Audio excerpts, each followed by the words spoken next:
Hola, hola chicos, ¿cómo están? ¿Qué tal? Bienvenidos a una nueva clase de historia. Yo soy Ana González, tu profesora de historia, y hoy desarrollamos la semana número 5. ¿Cómo estamos por ahí? Hola Juan, Yulisa, ¿cómo estamos? ¿Qué tal, Fernando? Hola, ¿cómo estamos? ¿Qué tal? ¿Qué tal?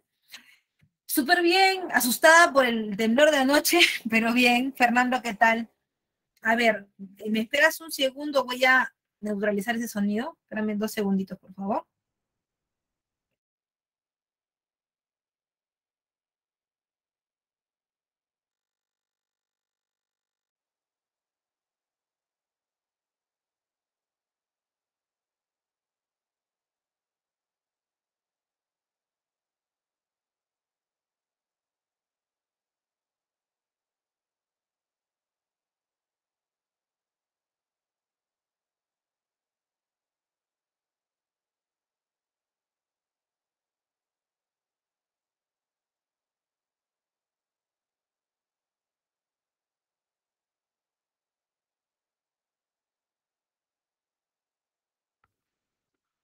Ahora sí, espero que me escuches bien y ya no se filtre el sonido, que es importante que tú estés cómodo. Ah, sí, fue en Cañete. No, no fue leve, señorita, no fue leve.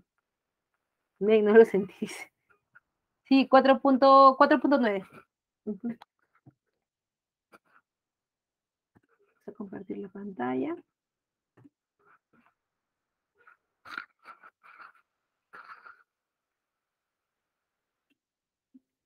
Uy, ya, uy, Juan, espero que todos tus familiares estén muy bien. Espero que todos estén muy bien, de verdad. Yo sí, alucina que yo estaba en el hospital y sentí el terrible remesón. Ya,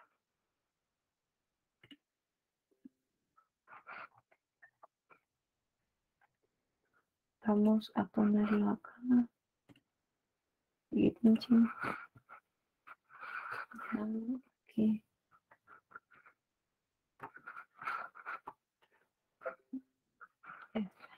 Listo. Vamos ahora, voy a poner pantalla completa, voy a sacarme a mí de la... Ahí, ahí está. Voy a poner pantalla completa la diapositiva.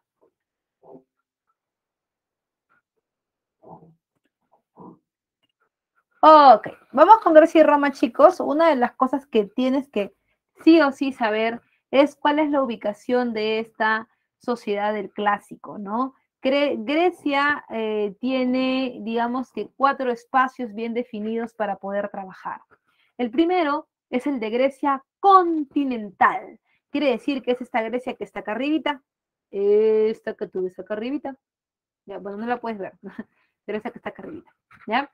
Luego está la Grecia peninsular, donde vamos a encontrar las dos polis más importantes, Atenas y Esparta. Atenas y Esparta. Atenas tiene su propia península, que es este pedazo de tierra que sobresale al mar, la península de Delos o de Loática, y luego está Esparta, que es también una península, la llamada península del Peloponeso, ¿no es cierto? Ahí están los ojos de Grecia. Atenas y Esparta. Claro que también hay otras polis que componen Grecia, ¿no? Ahí tienes a Delfos, a Tebas, Corintos, Argos, Troya, Jonia, Efeso, Mileto, Nosos, Creta, ¿no? Entre otras. Y por supuesto también está la Magna Grecia. ¿Cuál es la Magna Grecia? La que se encuentra en la península, pero itálica, ¿no es cierto? Que luego va a ser Roma, ¿ya? Esta parte de acá adelante, de la punta de la botita y el taquito, eso es también de Grecia. Y también esta zona de acá de Siracusa, en Sicilia, ¿no? Este larguito que tú ves acá. Ahora, en cuanto a los aportes, los aportes griegos, el más importante es el de la democracia. La pregunta es, ¿qué entiendes tú por democracia? ¿Qué es la democracia?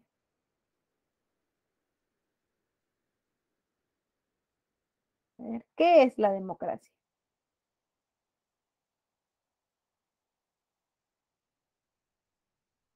Vamos a ver.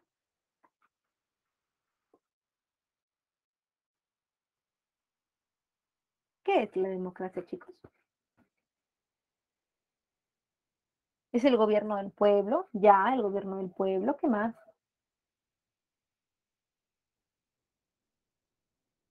¿Qué más?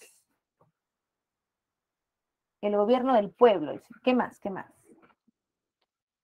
¿Alguien tiene alguna idea? La soberanía de la población, ya, la soberanía de la población. ¿Qué más puede ser? Bien, hay que tomar en cuenta algo importante, ¿no? Que cuando hablamos de Grecia, la participación de todos, dice Juan, ya, hay que tomar en cuenta que cuando hablamos de Grecia no estamos hablando precisamente de una sociedad desarrolle democracia como nosotros la entendemos ahora, ¿no? Para nosotros la democracia es demos, pueblo, kratos, gobierno, el gobierno del pueblo. Ya, no, no en el sentido que nosotros pensamos, porque tenemos que definir para ellos, para los griegos, qué cosa es el pueblo, quiénes pertenecen al pueblo. ¿Todos son del pueblo? La respuesta es no, no, porque es una sociedad en donde existe un grupo que justifica que ellos deben gobernar. ¿Quiénes esos que supuestamente, según Platón, deben gobernar Grecia? ¿Quiénes son? A ver, acuérdate de tu clase de filosofía. ¿Quiénes son los que según Platón deben gobernar?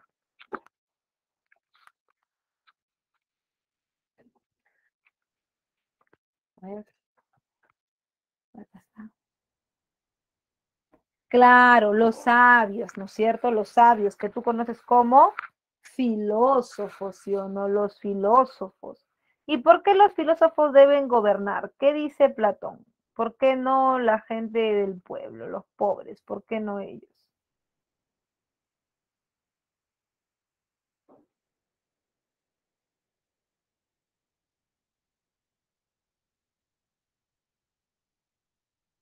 ¿Por qué esa diferenciación? Ya, tienes razón en lo que dices, pero vamos a ir un poquito más atrás, ¿ya? Mira, lo que pasa es que la gente que tiene más posibilidades, los sabios, los filósofos, efectivamente, ellos pueden tener conocimiento, pero ¿de dónde viene ese conocimiento? Ese conocimiento viene del tiempo libre que tienes. Nadie que trabaje para vivir y que viva para trabajar, puede pensar en su polis, puede pensar en su ciudad, porque él trabaja, trabaja, trabaja, trabaja y vive para él. Delega más bien las acciones políticas a otras personas porque él está metido en lo suyo. En cambio, alguien que tiene un nivel económico bastante acomodado, entonces no mata su tiempo trabajando, más bien lo invierte pensando, pero pensando en ellos, no, pensando en la colectividad. Cuando uno es pobre no puede pensar en el otro, por eso siempre está buscando un candidato que haga todo por ellos, ¿no? Sí, que yo voy a eliminar la pobreza, que yo voy a dar trabajo, ay, ojalá que la hagas, ya, pues es por eso, ¿no? Y ya lo advertía Platón, ¿no? Le advertía a Platón que cuando tú le pusieras demasiado o le dieras demasiado poder, le dieras demasiada importancia al trabajo más que a la política, entonces dejarías de ser un animal político, dejarías de ser un animal de polis. Tu polis funcionaría mal, o sea, tu ciudad funcionaría mal, ¿por qué? Porque a las finales tú serías como los esclavos del mito de la caverna, ¿no?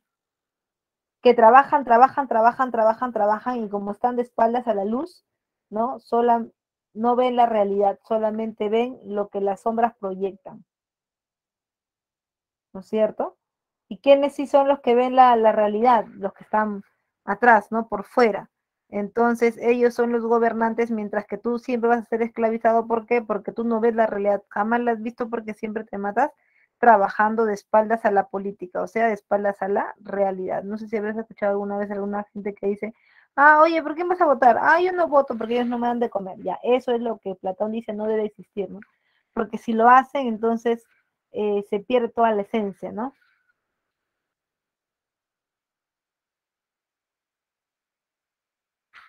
Ahora, además, también es importante tomar en cuenta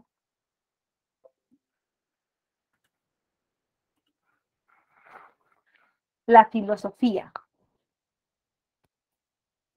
¿Ya? Está basada en una triada, ¿no? En 3 personas. Sócrates, Platón y Aristóteles, ¿no? Sócrates, Platón y Aristóteles. La idea del conocimiento griego es un conocimiento utilitario, o sea, que tú pienses, que tú reflexiones en torno a un tema, pero que ese tema sea colectivo, ¿no? Sea para varias personas, beneficie a los demás. Ahora bien, ese pensamiento, ese conocimiento solo se aplica en los hombres. Las mujeres no piensan. Por eso es que cuando tú dices, democracia, el gobierno de todos, ¿no? Pero si las mujeres no entran ahí, las mujeres solamente sirven para reproducirse, y Aristóteles ya lo decía, las mujeres son seres reproductivos, únicamente eso. Es una aberración tener relaciones sexuales con una mujer y disfrutar de ellas. ¿Por qué? Porque la mujer es un ser inferior. Es como tener relaciones sexuales con un animal, decía, ¿no? La gente dice que era misógino, pero en realidad tenía un sentido de la humanidad diferente, ¿no? Él decía, por ejemplo, que las mujeres eran un hombre, pero a medio hacer, que le había faltado calor y que por eso no se había terminado de hacer, como si fuera un queque, ¿no? Todavía no se había terminado de hacer. Y la prueba estaba en los genitales, ¿no? Que si él decía, si tú te das cuenta y comparas, los genitales masculinos y los genitales femeninos son la misma cosa, solamente que están invertidos. En el caso de las mujeres, no les ha alcanzado la temperatura y es por eso que sus genitales están hacia adentro, mientras que los hombres han subido tanto su temperatura que los genitales están hacia afuera. En lo cual médicamente tiene algo de razón, porque recuerda que los hombres tienden a tener un grado más de temperatura en condiciones normales que las mujeres. Es normal eso. Ahora, por eso es que los hombres, sus órganos reproductores, no están dentro de la cavidad abdominal, están fuera de la cavidad abdominal, ¿no? Tienen mucho calor, por eso están fuera. Cuando tienen poco calor, están dentro. Por ejemplo, el canal vaginal se asemejaría a un pene, pero invertido, mientras que los testículos se asemejarían a los ovarios, pero invertidos, ¿no? Entonces, en el caso de la filosofía, sí, existe toda una idea de quién es quién socialmente hablando y sobre todo para qué sirve, cuál es su espacio o su lugar en la sociedad, ¿no? Ahora, por otro lado, también es importante comprender que tanto la dramaturgia como la estética, sobre todo la estética, son muy importantes para el desarrollo griego. Por ejemplo, en el caso de la estética y hablando ya de las artes plásticas, los griegos veneran mucho el cuerpo de los hombres. El cuerpo de los hombres, como te lo decía, es el cuerpo perfecto. Es más, ¿no? Este cuerpo va a tener algunas competencias, ¿no? Por ejemplo, se hacían competencias de los cuerpos de hombres más hermosos en los famosos simposios. Los simposios griegos, ¿no? Medían la belleza física corporal de los hombres, de cada músculo de su cuerpo, ¿no? Por eso es que tú vas a ver después el iscóbolo de Firias, vas a ver después las esculturas griegas con una perfección masculina bien interesante, ¿no? Por otro lado, también está la oratoria, muy importante para la discusión en el ágora, pero sobre todo para la política en el ágora, ¿no? Que es la plaza pública. Recuerda que el tipo de democracia griega, y esto venía en el examen de admisión, el tipo de democracia griega es una democracia participativa, lo que quiere decir que para ellos lo importante no es un montón, una gran cantidad de gente que pueda dar su opinión. Lo más importante es una cantidad moderada de personas en una polis pequeña que permita desarrollar un sistema político. Eso es, ¿ya? Y por otro lado también está las Olimpiadas. Las Olimpiadas funcionan para los griegos como si fuera un calendario. Cada 4 años se da una olimpiada y cada 4 años también se cambia un gobierno. En el caso de Pericles, por ejemplo, tienes el famoso siglo de Pericles. El siglo de Pericles es un periodo que dura 4 olimpiadas, o sea, 16 años. Se llama siglo de Pericles porque es el periodo de más larga duración en el gobierno de esta época, ¿no? Y por supuesto su método científico, ¿no? El método científico que permite paso a paso, ¿no? Permite paso a paso comprobar el conocimiento a través de la experiencia y de la observación, la experiencia, ¿no? El monitoreo, etc. Bien, ¿hasta ahí hay alguna pregunta? ¿Algo que no se haya entendido, por favor? ¿Todo bien? ¿Todo bien? ¿Sí? A ver, déjame saber en el chat. ¿Todo bien? ¿Todo bien? ¿Alguna consulta, alguna pregunta, algo no entendido?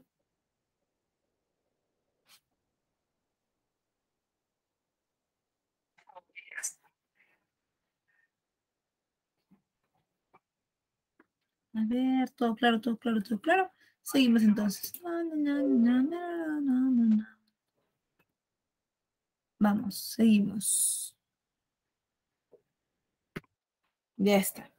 Los periodos históricos. Cuando hablamos de los periodos históricos, muchas cosas tienes que tomar en cuenta. Lo primero, tienes que tomar en cuenta que son tres periodos importantes. Tres. El primero, el periodo prehelénico. Prehelénico. Luego el periodo helénico y luego el periodo helenístico. Prehelénico, helénico y helenístico. El periodo prehelénico es el periodo en el cual se van formando las primeras sociedades que luego le van a dar origen a la Grecia que nosotros conocemos ahora, ¿no es cierto? Por ejemplo, ahí tenemos a las civilizaciones prehelénicas, está el primer periodo que es el periodo cretense, cretense o también llamado minoico, ¿no? Cretense o minoico. ¿Por qué? Porque se inicia acá, mira, en la isla de Creta. Aquí comenzó todo, ¿ya? Cretense o minoico. Además, ese periodo cretencio minoico, como tú lo ves, tiene una característica, que todo, que es una isla, pues, ¿no? Que todo está bordeado por mar. Por lo tanto, el tipo de comercio que se va a generar es, o el tipo de gobierno es la talasocracia, que es el gobierno de los que comercian por el mar. ¿Y por qué, profesora? Porque, como te dije, para esa época el principal sistema de traslado para el comercio era el mar, ¿no? Además por las condiciones geográficas también. Luego tienes que en ese periodo, ¿no? Como toda sociedad que va creciendo, es fácilmente invadida por otra, ¿no? Y esos son los aqueos. Es la primera invasión que le va a dar origen a la cultura griega, ¿no? Luego viene el periodo micénico del 1500 al 1150, ¿ya? En donde los aqueos generan una liga. ¿Sabes qué es una liga?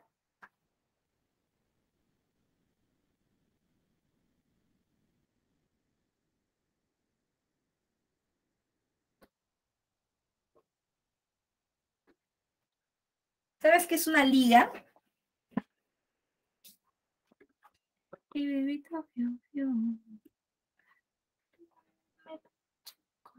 Claro, las ligas son las famosas alianzas, ¿no? Las alianzas estratégicas.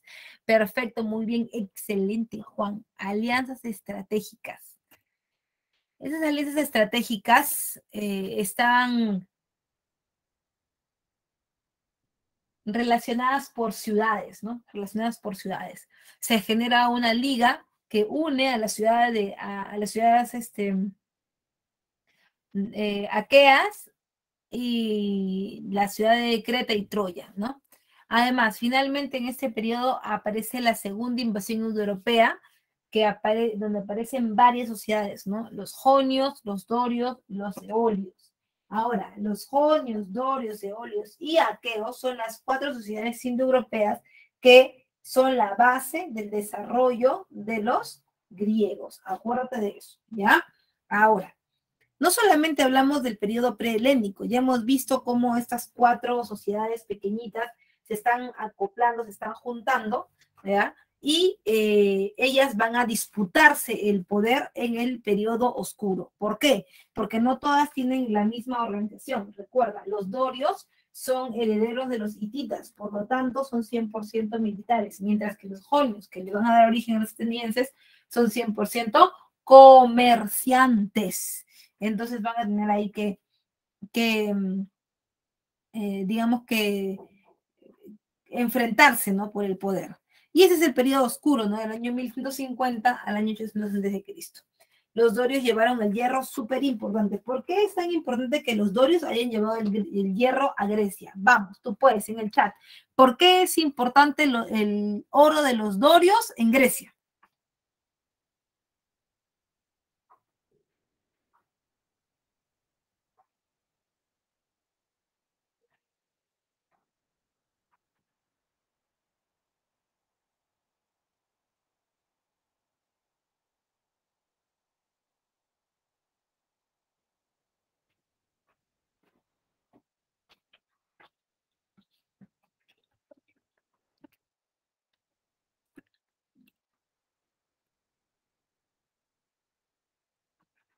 Mm,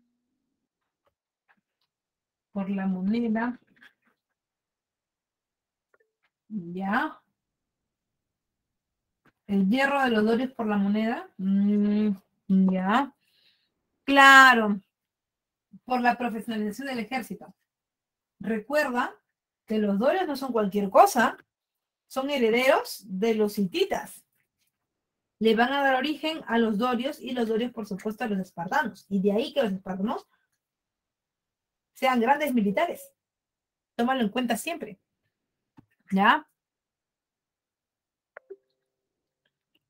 Ahora, por otro lado, también está el conflicto que te comentaba entre las polis, ¿no? Todas quieren dominar, sin embargo, van a ser dos importantes las que dominen, pero se van a organizar muchas en las famosas polis. ¿Qué es una polis? Es una ciudad-estado. Ya hemos trabajado este concepto antes, ¿no? Una ciudad-estado es una ciudad con su propio Dios, su propia religión, su propio sistema político, ¿no es cierto? Que finalmente tiene un gobierno autónomo, autónomo. Van a haber varias polis, Atenas, Esparta, Creta, eh, Samos, Lesbos, van a haber muchas, ¿ya? Pero principalmente las dos que son Atenas y Esparta. Además, recuerda también, estas polis, si bien es cierto, no tienen un gobierno unificado, no es que una persona gobierna todas las polis, no es así. Sin embargo, tienen algo en común. ¿Y qué tienen en común? Uno, el idioma, el griego. Todos hablan griego. Dos, la religión. No es que tengan un dios en específico, pero sí tienen un gran panteón de dioses. Tienen un gran panteón de dioses que se van sumando de acuerdo a la cantidad de polis que existen, ¿no? Además de eso, también recuerda, están las costumbres. También las van a compartir y es un periodo de colonizaciones. Quiere decir que todas las polis que están en ese momento pugnando por el poder van a buscar tener aliados, tener colonias en diferentes partes del mar Egeo. Y finalmente este es el periodo clásico del año 390 al año 323 a.C. Hay una hegemonía de Atenas. Este periodo clásico, muchachos, es el que siempre preguntan en examen de admisión. Y vamos a hacer acá un cuadrito pequeño para que tú te puedas guiar, ¿ok? Mira, vamos a ver, ¿se cuela esa bulla? ¿Sientes esa bulla muy fea, no te deja escuchar? ¿O para ti normal? Porque no para ponerme audífonos. ¿No escuchas la bulla? Es un taladro de mi vecino. Están haciendo construcciones, están haciendo remodelaciones en el departamento del costado. Y. Ah, ya, perfecto. Es lo máximo, joven. Muy bien, muy bien, muy bien. Ya. Entonces seguimos. Vamos a hacer el cuadrito que te estaba comentando, ¿ya?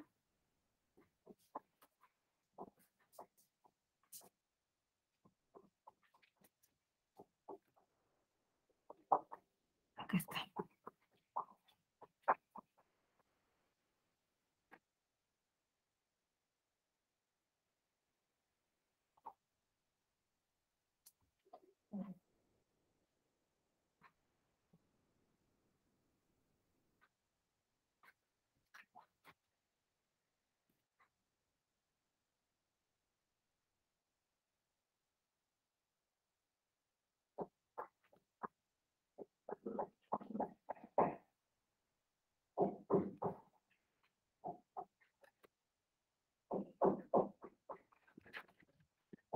Acá, mira. Este periodo clásico se divide en guerras, a ver, vamos a ver, en guerras médicas, siglo de Pericles y guerras del Peloponeso. En ese orden, por favor, ¿ah? Guerras médicas, siglo de Pericles y guerras del Peloponeso. Mientras que las guerras médicas tienen como causa ¿qué? ¿Qué causa las guerras médicas? Porque se enfrentan Esparta, disculpa, Grecia versus Persia. ¿Qué ha pasado? Cuéntame, por favor. Ahora estamos en sintonía. ¿Por qué se enfrentan?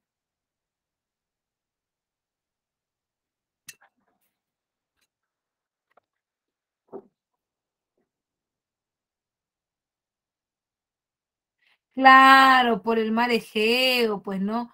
Es que el mar Egeo es la salida comercial para todos lados. Entonces es por eso que lo que busca Grecia, bueno, en este caso Atenas y también Persia, es justamente ese control del mar Egeo, ese control del comercio de las rutas del mar Egeo.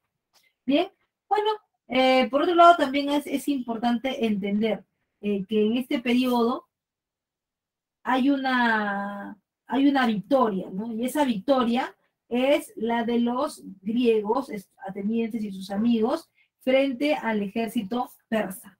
Por lo tanto, Atenas va a llegar a ser el amo y señor de todos los Balcanes. O sea, ellos van a ser los menes, van a tumbarse a los persas y van a comenzar su desarrollo. Pero hay alguien que, bueno, antes de seguir avanzando, también tenemos que entender que ese periodo de esplendor, ese periodo máximo de desarrollo de los atenienses, es el famoso siglo de Pericles. El siglo de Pericles es un periodo en donde Atenas se convierte en el foco cultural de toda la edad de la época clásica y por supuesto se convierte en el centro de atención de todas las rutas de comercio. Por otro lado, también eso de que Atenas se ha convertido en el foco cultural y demás, lo está viendo alguien. ¿Quién crees que lo está viendo? Alguien que odia, detesta a los atenienses. Se llama Esparta. Esparta no soporta ver a Atenas también, ni a Pericles como el jefe de todos, ni mucho menos después de lo que ha ocurrido, porque todavía no te lo he contado con detalles, pero en las guerras médicas también han participado los espartanos y no les ha ido tan bien que digamos. Entonces, eh, a Esparta quiere sacar de la jugada a Atenas. A Esparta no le convence que Atenas sea la ama y señora de todos los Balcanes. Por eso se va a una guerra del Peloponeso. En la guerra del Peloponeso se van a enfrentar la Liga de Delos versus la Liga del Peloponeso. La Liga de Delos es el grupo de polis que juntas van a empezar su expansión y lo mismo la Liga del Peloponeso, ¿no? Ahora bien, en este caso es que se van a enfrentar y cuando se enfrentan, ¿quién va a ganar en este enfrentamiento? Pues la Liga del Peloponeso. ¿Por qué? Porque la Liga del Peloponeso de Esparta se va a aliar estratégicamente con los persas y así van a terminar derrotando a la Liga de Delos. Pero es un poquito más adelante, ¿ok? Entonces ya hemos quedado que en el periodo clásico, guerras médicas, siglo de Pericles y guerras del Peloponeso. ¿Hasta ahí todo bien? ¿Preguntas, dudas, algo?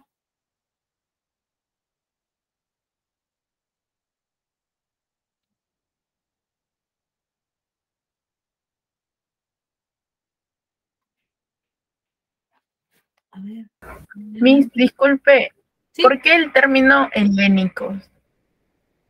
Por la Hélade, ¿no? Los Balcanes, esa zona que sale del continente, ese pedazo de tierra que sale al mar, que nosotros llamamos una península, ellos lo llaman la Hélade. Por eso el término de helénico. Gracias, Miss. Listo. ¿Alguna duda por acá? Vamos a ver. Todo claro, todo claro, todo claro. Ya, perfecto. Vamos a ver. Ahora vamos a trabajar a las dos polis más importantes. Es obvio, Atenas versus Esparta. que las vamos a ver enfrentándose en más de una oportunidad, ¿ok?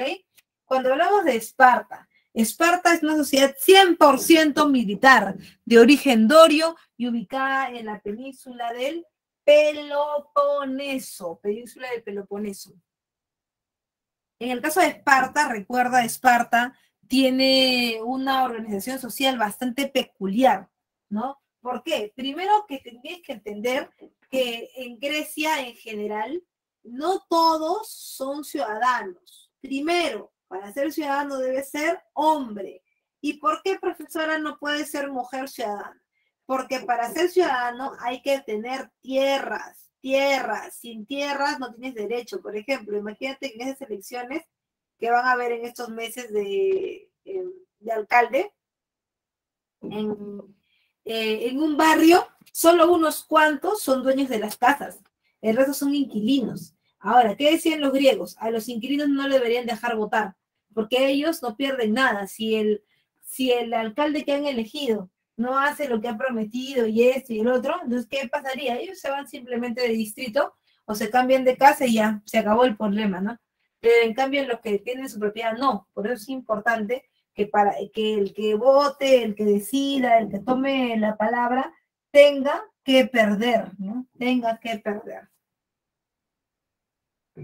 Ahora, en este caso solamente, como te decía, son hombres, solo hombres. Primero, porque son los únicos que pueden tener tierra. Y segundo, porque las mujeres no pueden tener tierras. ¿Y por qué no pueden tener tierras? Porque su naturaleza no se lo permite.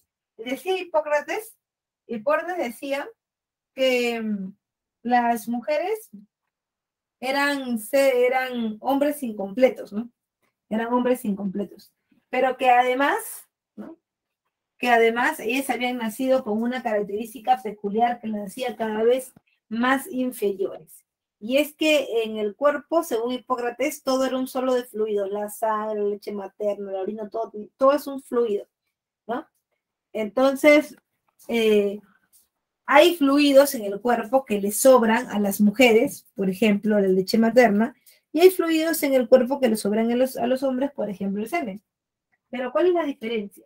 Que el hombre puede dominar su cuerpo, que es la naturaleza interna. Por lo tanto, también podrá dominar la naturaleza externa. ¿Por qué? Porque él no es que tiene contenido semen en su cuerpo ya, así nomás se sale involuntariamente. No, él tiene control sobre su cuerpo. Si tiene control sobre su naturaleza, también sobre la naturaleza exterior. En cambio, en el caso de las mujeres, no. Porque su fluido, que es la menstruación, ¿no? Ella no tiene control sobre eso, ella se sale nomás, ¿no?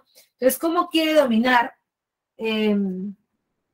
la naturaleza por fuera si no la ha dominado por dentro, dice Aristóteles? Por eso es que las mujeres no son seres humanos y mucho menos tienen propiedades, ¿ok? Bien. Por otro lado, también recuerda, están los periecos, que son los hombres libres pero sin derechos ciudadanos. Si son hombres libres pero sin derecho de ciudadano, ¿de qué ha pasado? Hombres libres sin derecho de ciudadano. ¿Qué les falta?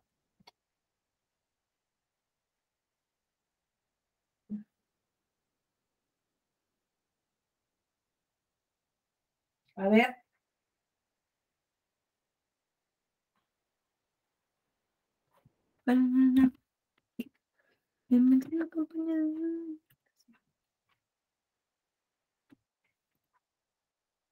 Claro, perfecto. Le faltan tierras.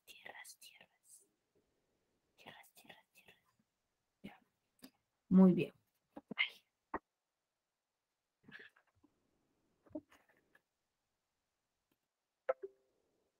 Ya.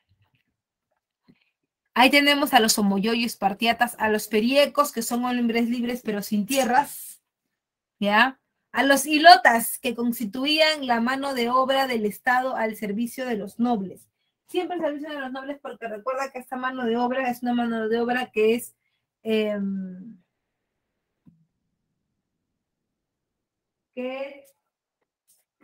prisioneros de guerra, ¿no? De prisioneros de guerra. Por otro lado, obviamente lo que le corresponde al Estado.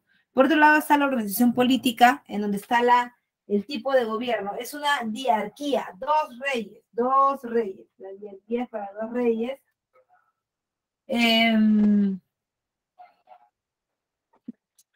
La organización política está encabezada por dos instituciones. Una es la Jerusía, que proponía las leyes, y los éforos, que eran los fiscalizadores, ¿no es cierto?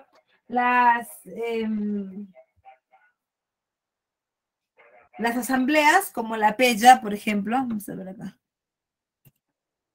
es una asamblea de tipo popular para ver asuntos del pueblo, ¿no?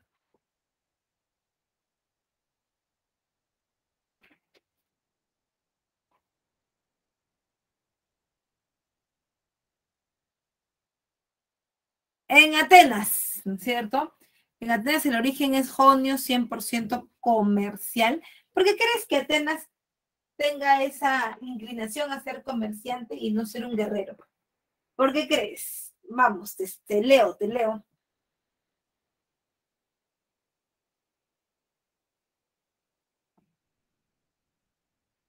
Vamos, a ver, a ver.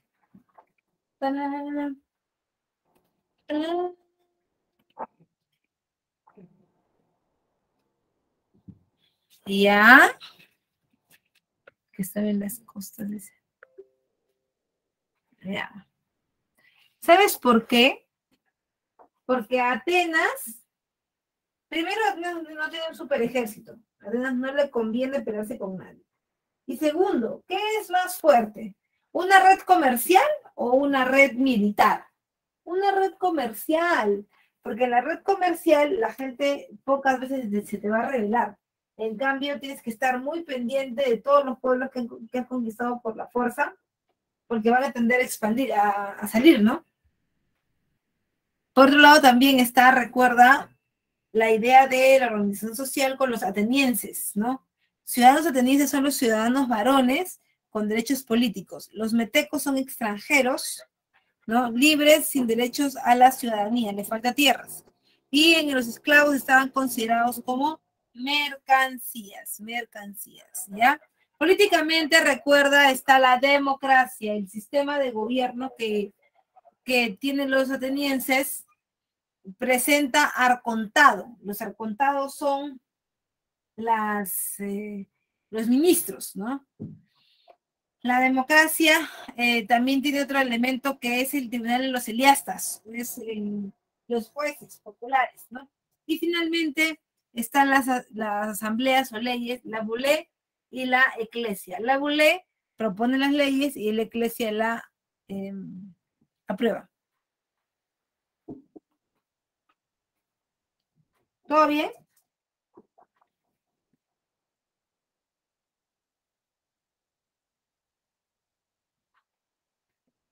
¿Todo bien, chicos? ¿Todo bien?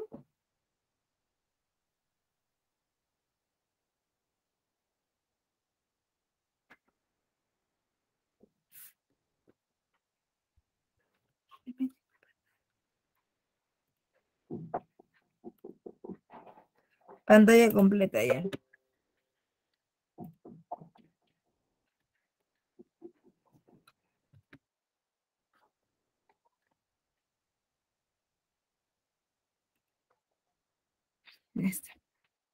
Las guerras médicas, como te lo decía, son el enfrentamiento entre los atenienses y sus amigos versus los persas. ¿Por qué? Porque ambos quieren el control del mar Egeo y además también porque eso implica que Persia se va a seguir expandiendo y expandiendo.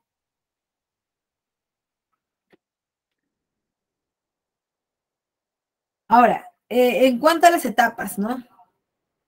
La primera guerra trae como victoria la del maratón, ¿no? La del maratón. Eh, la segunda es la donde participan los espartanos, que terminan perdiendo, ¿no? Y ya la tercera es la guerra de paz de Simón, ¿no? Que es la victoria de la Liga de Delos, que es una liga, ya te lo he dicho, es un comité como de autodefensa, como una cooperativa, en donde todos se cuidan a todos, ¿no? Esto, ¿no? En cuanto a las consecuencias, las guerras médicas, ¿cómo han sido? Te voy a explicar así un poquito más vivo, pues ya.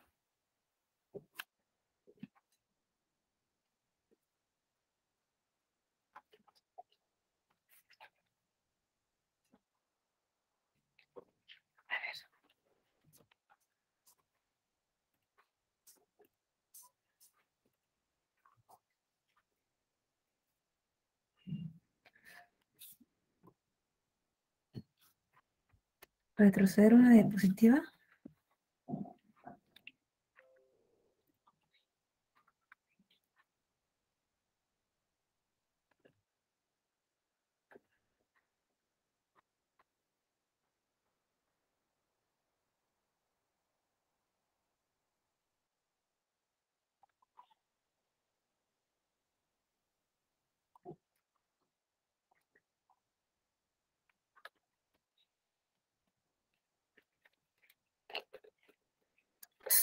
Ya. Un momentito, por favor. Disculpa.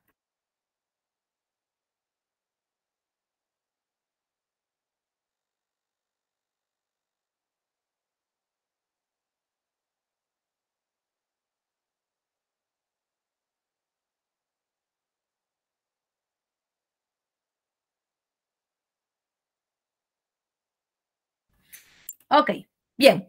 Vamos a entender un poquito mejor cómo es esto de las guerras médicas, ¿ok? Primero, se llaman guerras médicas porque recuerda que los persas tienen un gran ejército que está combinado entre los medos y los persas. Guerras médicas, ¿ya? Ahora, segundo, ¿cuál es el problema ahí? El gran problema es lo que está haciendo Atenas. Atenas se está metiendo a jugar con fuego. Mira, como tú has visto en el mapa, sí, se está metiendo a jugar con fuego. Persia es prácticamente la ama y señora de todo el territorio. O sea, ella donde va conquista. Pues, ¿qué ha pasado ahí? Lo que ha pasado es que Atenas, emprendedora como ella era, quería robarle los clientes a los persas. Y le dijo,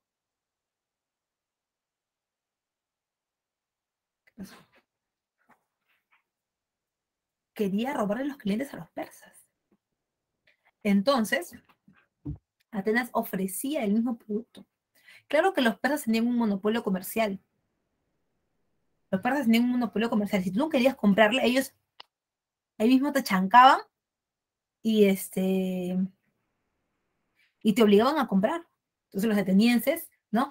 Iban, te tocaban la puerta de tu polis y te decían, hola señorita, disculpe, no me cierre la puerta, yo soy Atenas, una joven estudiante y a la vez trabajadora, que se gana la vida de esta manera honradamente con este emprendimiento, por favor no voy a cerrar la puerta. Y ellos te vendían el mismo producto que vendían los persas, pero digamos que haciendo una red comercial sin tener que pegarte y además a más bajo precio. Entonces los persas, al principio, como que no estaban muy enterados del asunto, ¿no? Entonces los persas eran como,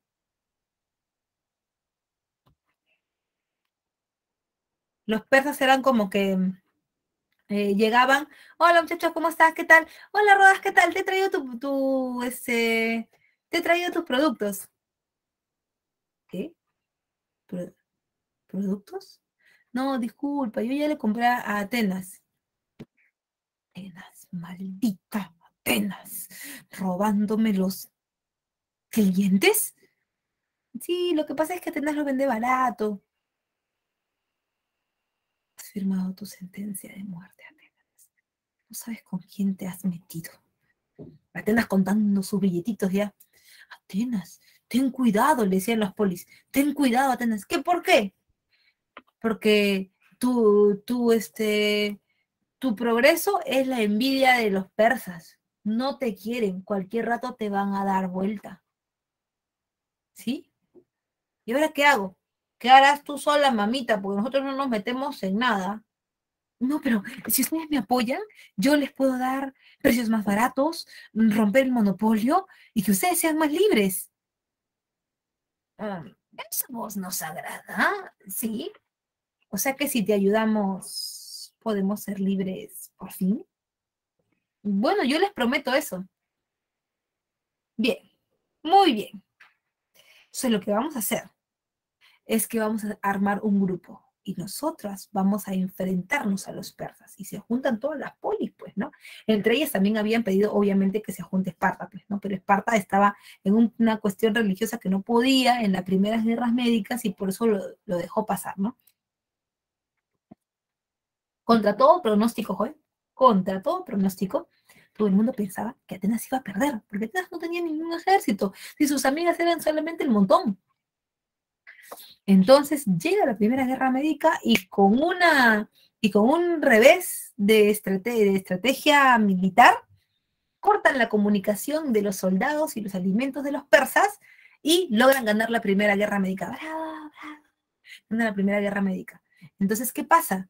Que Atenas estaba todavía mucho más segura de su poder en los Balcanes. Sin embargo, los persas iban a regresar y por más. Todos le decían, Atenas, tienes que tener cuidado, Cholita, cualquier rato, Cholita, los persas regresan. Ay, sí, tengo miedo. Yo que tú le paso la voz a Esparta, a ver si me puede ayudar, porque yo creo que vienen por sangre. Y es por eso que Atenas le pasa, Atenas une a esta unión, ¿no? a este conjunto, une a Esparta. Y ahí aparece el gran Leonidas con This is Sparta. 300, Termópilas, no, Termópilas. En Termópilas se suponía que los iban a hacer, pero picadillo a los persas. Esa era la consigna. Sin embargo, ¿no? Claro, los 300 espartanos. Entonces, este era el paso de Termópilas. Dice el paso de Termópilas. Y Jerjes está comandando el ejército persa y Leónidas está comandando el ejército espartano. Entonces, ¿no? Entonces, había alguien con el cual no se contaba, ¿no? No se contaba con la astucia de alguien, de Efialtes, el gran traidor, ¿no? El traidor Efialtes. Efialtes había sufrido mucho también. Te voy a contar así en un paréntesis su historia, ¿no? Efialtes era de aquellas personas que en Esparta no habían sido como muy bien recibidas, ¿no? Porque tú sabes que en Esparta era muy importante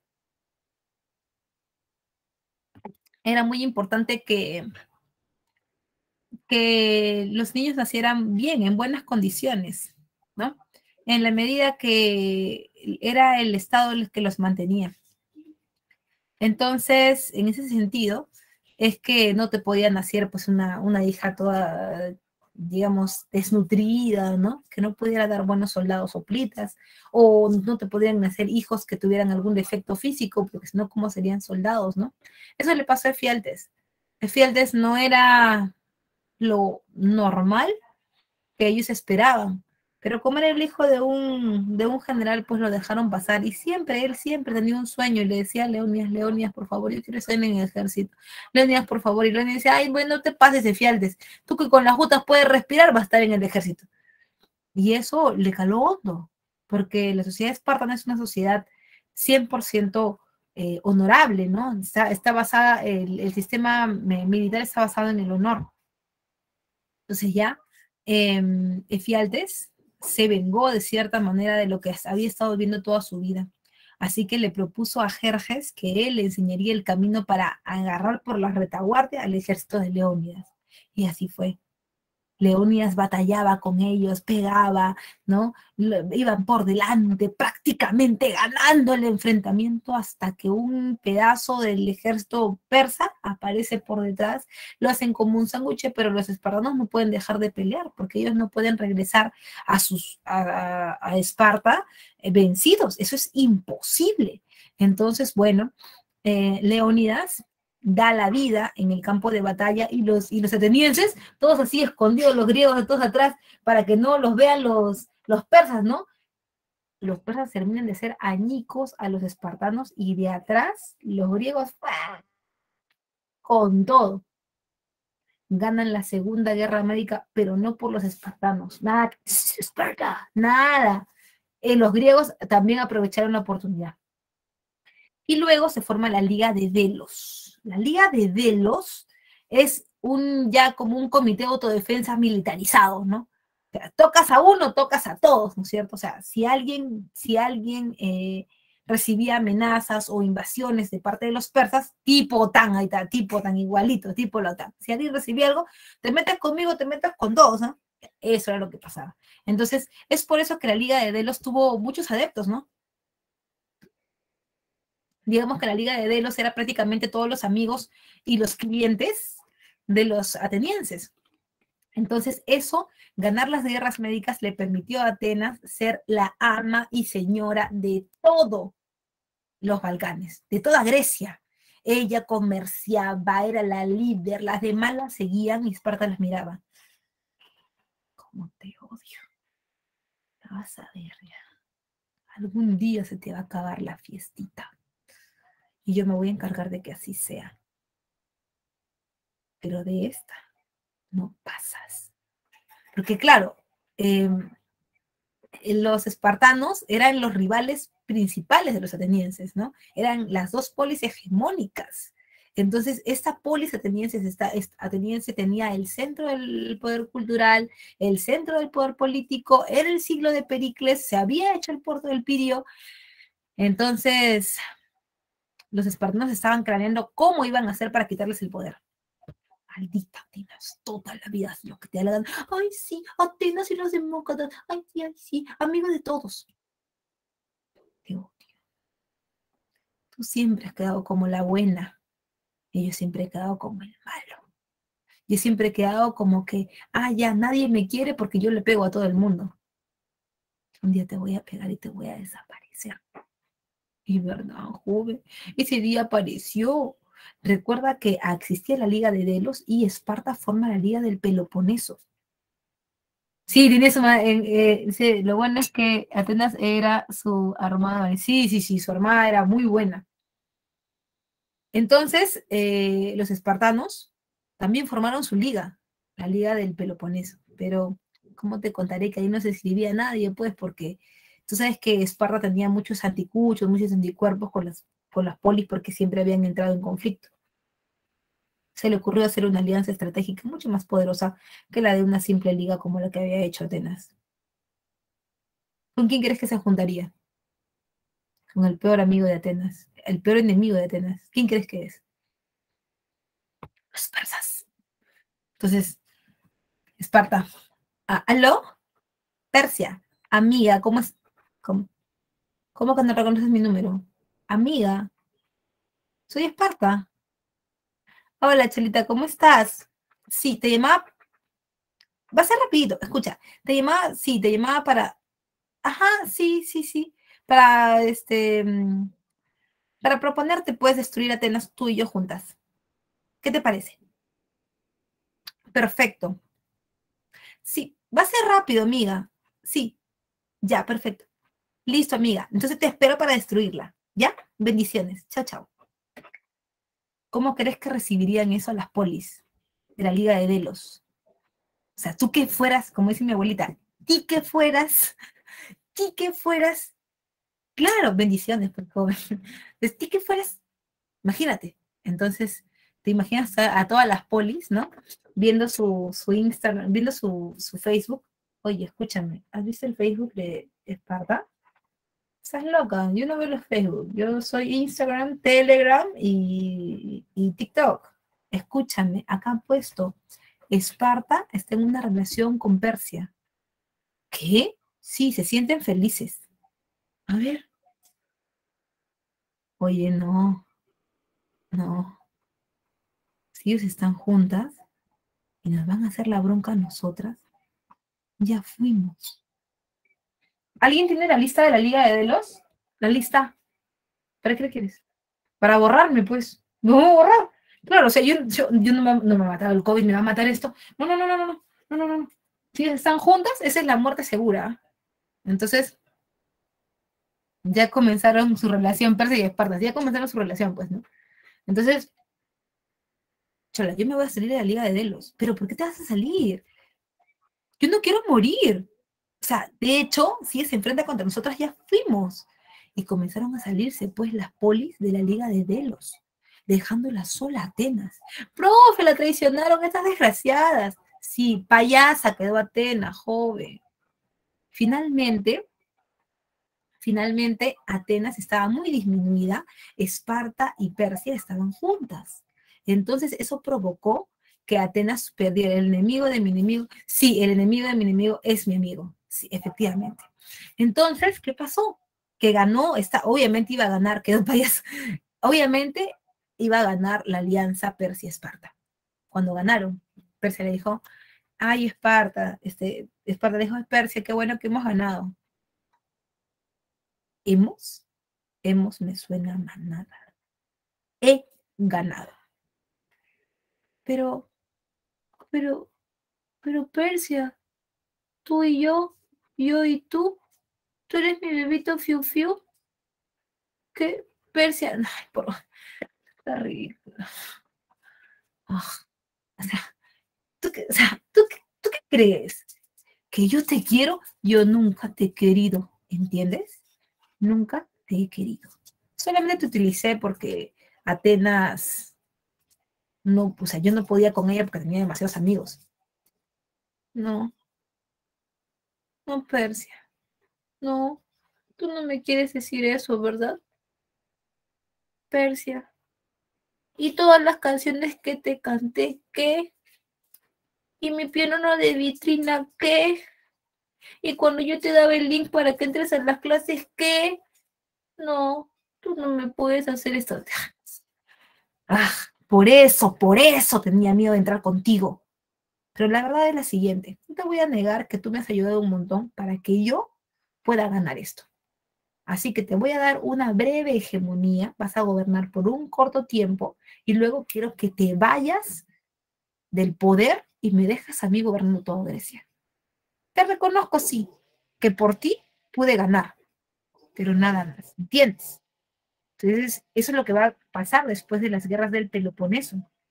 Después de la guerra del Peloponeso va a haber una breve hegemonía espartana y el resto es un gobierno persa. Cuando los persas comienzan a gobernar Grecia, hay un problema, hay una crisis de las polis. No está Atenas, no está Esparta, ahora solamente están gobernando los persas y desde arriba hay una liga que es ajena a esto, exacto, Macedonia. Hay una liga que está ajena a todo, pero que está viendo, qué desgracia, la que es la Melissa Persia, no te lo puedo creer, mira lo que ha hecho, ¿no? Entonces, claro, el rey Filipo dice, se le acabó el recreo. Ella quiere jugar con fuego, va a jugar con fuego. Desde arriba, Filipo y los macedónicos bajan, arrastran con todo a los persas, ¿no? Y toman el control de Grecia. Al tomar el control de Grecia, los griegos, ¡bravo! Filipo, has venido a salvarnos. ¿A salvarte? No, yo he venido a conquistarte. Entonces, ¿tú no estás de nuestro lado? La gente bien inocente, inocente es la gente. No. Te va a durar poco. Poco te va a durar el que nos quieras conquistar. Porque tú, sin un heredero, no eres nadie. Llegaron tarde, llegaron tarde. ¿Por qué? Llegaron tarde porque si tengo un heredero. Al- Alejandro, buscabas a Alejandrito. Uy, parece que va a ser griego. Ya le pusimos un maestro. Su maestro se llama Aristóteles. Es más griego que tú y yo juntos. Y la combinación de sus tradiciones de Oriente con lo aprendido en Occidente, con los griegos, dará un nuevo periodo. Se llama el periodo helenístico. Ese periodo es la fusión de estos dos elementos que vamos a ver a continuación. Hasta ahí, ¿todo bien? ¿Se entendió el periodo clásico, que es desde las guerras médicas hasta el periodo helenístico? ¿Todo bien? Todo claro como el agua. Ya, perfecto. Bebita fiu, fiu. Chocolate. Underdone Choice. Listo. Entonces, vamos a continuar.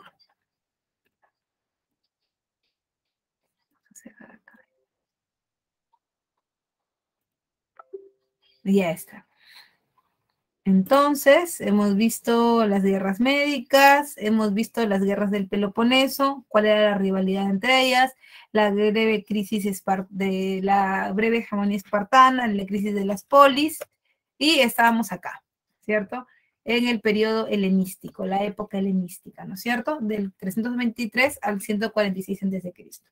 Es un periodo de expansión del Imperio Macedónico, ¿no? Donde se desarrolla el helenismo, que es la difusión de la cultura occidental, la fusión de la cultura occidental y la cultura de Oriente. Algo que no se le puede quitar a Alejandro es que durante su gobierno el nivel de organización política que tiene es súper, súper importante. Aprendida de los griegos, obviamente, ¿no? Y mira todo el territorio que va a abarcar. Va a abarcar todo Persia, ¿no? Todo el imperio persa, que es lo que tú ves por acá. Todo el imperio persa, ¿no? Incluido el ex Mesopotamia, el Asia Menor, ¿no? Los Balcanes, Bizancio, ¿no? Zona del Mar Negro y el Egipto Ptolemaico, que es todo esto, ¿no? Incluyendo todo esto, Tebas y todo.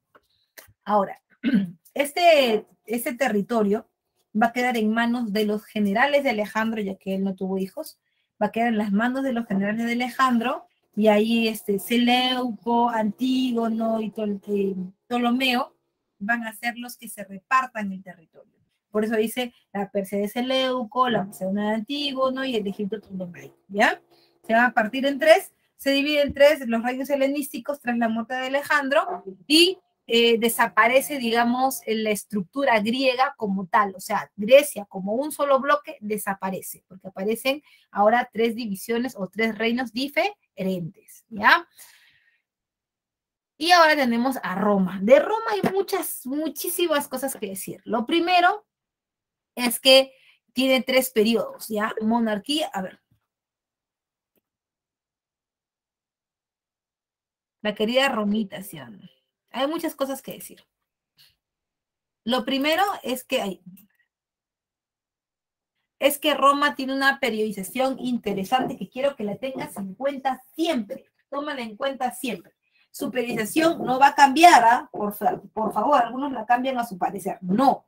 Monarquía, república e imperio en ese orden. Monarquía, república e imperio. La etapa monárquica es una etapa, digamos, bastante regional, pequeña, que solamente se desarrolla en la península itálica y no en toda la península, porque van a haber diferentes dinastías, quiere decir diferentes familias, diferentes gobiernos, no separadas tanto por el tiempo, sino por el espacio. Por ejemplo, en la península vamos a encontrar algunas dinastías que se encuentran en el norte, otras que se encuentran en el sur, otras que se encuentran en el centro, ¿no? En el mismo periodo. Entonces, en el caso de la dinastía latina es la más fuerte de todas del primer periodo, y es ahí donde se desarrollan los primeros pininos, digamos, ¿no? De Roma y el asentamiento de las 7 primeras familias en las 7 colinas romanas, ¿no? Después viene la dinastía etrusca, y es ahí donde destaca un rey importante que es Tarquino el Soberbio, que es el último de los reyes de la dinastía etrusca. ¿Y por qué te digo que es el último? Porque él tiene una no muy buena relación con el pueblo, ¿no? Hay una relación de fricción ahí, de abusos de parte de Tarquino el Soberbio, que hace que la gente del pueblo estalle como un resorte, ¿no? Ese estallido como un resorte de la gente del pueblo ha generado entonces un problema que hay que solucionar a nivel político. La gente ya no va a permitir más el abuso, digamos, de parte de las autoridades. Por lo tanto, se va a generar un gobierno mucho más estable, mucho más, si quieres, equilibrado, ¿no? Mucho más razonable, que es la república. En la república ya no tanto va a haber el tema del poder por la familia que gobierna, sino poco a poco todos van a comenzar a cambiar su estatus. Poco a poco la gente del pueblo, que era la más afectada, va a comenzar a tener derechos. Profesora, ¿cómo es esto? Esto parte de cómo se había estructurado Roma desde la República. Desde la República, la estructura de la organización social romana era arriba, en la cúspide, estaban los patricios. ¿Quién eran estos? También, ¿quiénes eran estos? Podemos llamarlos patricios o pelazgos, por si acaso. Puedes ponerle ahí, patricios o pelazgos. Ellos son la nobleza, los que siempre estuvieron arriba, e incluso se dicen ellos mismos, se dicen provenir de la gran élite de las 7 familias fundadoras de las 7 familias que fundaron Roma, las 7 colinas romanas, ¿ya? Por eso creían tener más poder frente a los demás y eran propietarios de una cantidad innumerable de tierras, ¿no? La mayor parte de la tierra estaba concentrada en ellos. Por otro lado, también están los plebeyos. Son la gente del pueblo, pues joven, ¿no? Como quien dice los jatunrunas de Roma, pues ya, obtuvieron derechos progresivamente.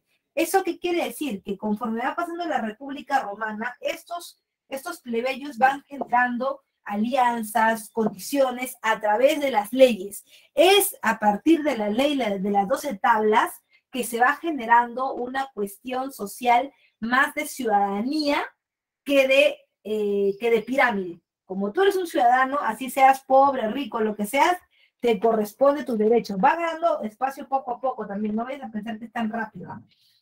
Eso. Por otro lado, también recuerda, están los clientes. Y la pregunta sería, profe, ¿quiénes son los clientes? Los clientes son los mismos plebeyos, pero con algo especial. ¿Cómo con algo especial? Un oficio, una ocupación especial que le sirva al patricio y que te proteja por eso. Por ejemplo, el patricio es dueño de una gran cantidad de tierras, pero no sabe administrarlas. Ahora, tú no tienes tierras, pero has sido capataz en una hacienda, ponte, ¿no? Entonces tú sí sabes administrar, lo que es que no tienes tierra, eso es otra cosa, ¿no? Entonces él te protege a ti, te contrata a ti, te protege con su poder para que nadie te haga nada con la condición de que tú administres sus tierras, ¿no? Entonces, nadie te puede hacer nada, no eres un ente tocable, pues, ¿ya? No eres un ente tocable. Bien, eso es un cliente, forma parte de los plebeyos, ojo, pero tiene algo especial que le interesa al patricio, y por eso te auspicia, ¿no? Luego tienes los esclavos, que son considerados mercancías, porque por lo general en Roma, desde en los primeros periodos de la República Romana, los esclavos no eran capturados como prisioneros de guerra. Por lo general eran comprados en el mercado de esclavos, ¿no? Por eso se compran y venden como mercancías. ¿Ya? ¿Hasta ahí todo bien? ¿Hay alguna pregunta para seguir avanzando? Sí, había mercado de esclavos. Se puede, hay lo que ahora sería pues Serbia, la zona de los serbios, Balcanes, ¿no? El mercado de esclavos ha sido siempre, desde el mundo antiguo, una forma económica de mantener a diferentes sociedades, ¿no? Y no solamente lo han hecho ellos, ¿eh? También lo han hecho los españoles, también lo han hecho los portugueses en mayor medida en el siglo XVII. ¿De dónde crees que sale tanto negro? Los portugueses, por ejemplo, cazaban negros en el África porque era su ruta. Ellos habían conseguido esa ruta al África, cazaban los negros en jaulas y los traían acá a América, por eso costaban caro, ¿no? La ruta del tráfico negrero. ¿Sí? Sí. Ya. Entonces, me imagino que todo bien por ahí. ¿Ya? Ahora, profesora, ¿y cuándo comienza a cambiar el panorama para la gente del pueblo? Ah, bueno, comienza a cambiar en la República. La República es un tipo de gobierno que se vuelve más equitativo, ¿no? De 1509 a 1529, de 1509, disculpa, al año 29 a.C., pero no te confundas. No es que la República le va a dar muchas gollerías al pueblo o que de la noche a la mañana van a soltar con un montón de beneficios. La respuesta ahí es no. En realidad, la República Romana tiene 3 instituciones básicas que son las que van a regular este poder que antes tenía el rey, que era infinito, ¿no? Ahora se va a regular, ahora va a ser, digamos, una cosa más organizada, ¿no? Que va a permitirle a Roma también expandirse muy rápidamente por todo el Mediterráneo, ¿no? En este caso tienes el Senado. ¿Quiénes eran el Senado? Son como tu Congreso, ¿no? Ellos proponían las leyes y asesoraban a los magistrados y representaban al Estado en el factor de la diplomacia. Creo bien importante la diplomacia en Roma, porque lo que ellos quieren en un primer momento es evitar los enfrentamientos directos, ¿no? Los enfrentamientos, las guerras. Profesor, ¿y por qué quieren evitar las guerras? Porque si tú te das cuenta, no tienen un ejército totalmente preparado. Es más, Roma, cuando comienza la República, el 90% de su ejército eran gente de la nobleza. O sea, eran patricios que a través de la tradición se habían hecho guerreros y eran pocos, ¿no? Ahora, por otro lado también están las magistraturas y los comicios. Los comicios son asambleas. Las asambleas pueden ser de 3 tipos. Ya, anota por favor. Pueden ser de 3 tipos. Asamblea curial, que es la asamblea que ve los asuntos religiosos. ¿Ya? Asamblea centurial, que es la que ve los asuntos militares. Y la asamblea tribal, que es la que ve los asuntos de los tribunos, de la gente del pueblo, pues, ¿no? De los plebeyos, ¿ya?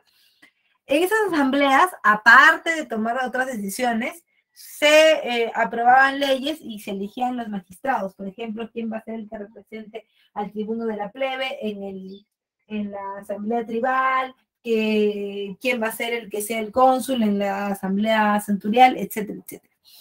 Y en cuanto a las magistraturas, o sea, a los cargos públicos, el más importante de todos es el cargo del cónsul. ¿Por qué, profe, es el más importante del cónsul? ¿Por qué es más importante del cónsul, profe? Porque el cónsul es así como si fuera tu presidente, ¿no? Así es. Pero no hay uno. Con el paso del tiempo, claro, aparece primero uno que es el patricio, pero con el paso del tiempo va cobrando más peso los plebeyos. ¿Y por qué van cobrando más peso, profe? Porque los plebeyos comienzan a tener un sistema de comercio mucho más ágil y a tener más poder adquisitivo, ¿no? Entonces, por eso es que se exige la presencia de 2 cónsules que gobiernen al mismo tiempo. Uno que es patricio y el otro que es plebeyo, ¿no es cierto? Uno patricio y el otro plebeyo. Bien, por otro lado también recuerda, está el dictador. Profe, ¿quién es el dictador? El dictador cumple la misma tarea que el cónsul, solo que este lo hace en época de guerra. El cónsul es un civil, él no sabe cómo abordar una guerra, él no sabe cómo abordar un periodo de emergencia, ¿no? Que por lo general es una guerra. No sabe cómo abordar eso. Es por eso que en el momento de la emergencia se llama a un dictador, su gobierno dura hasta 6 meses. Si la guerra demorara más, entonces se le renovará, ¿no? Sin embargo, él está ahí con el único objetivo de guiar a Roma en momentos de guerra, ¿no? Después ya va a regresar el cónsul a su labor.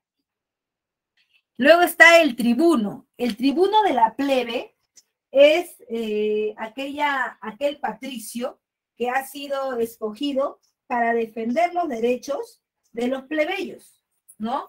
Y ahí están los hermanos Gracos, ¿no? Tiberio y Cayo, que son los más representativos. Y por supuesto también está el pretor.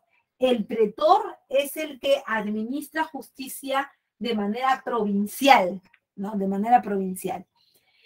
El censor es el que organiza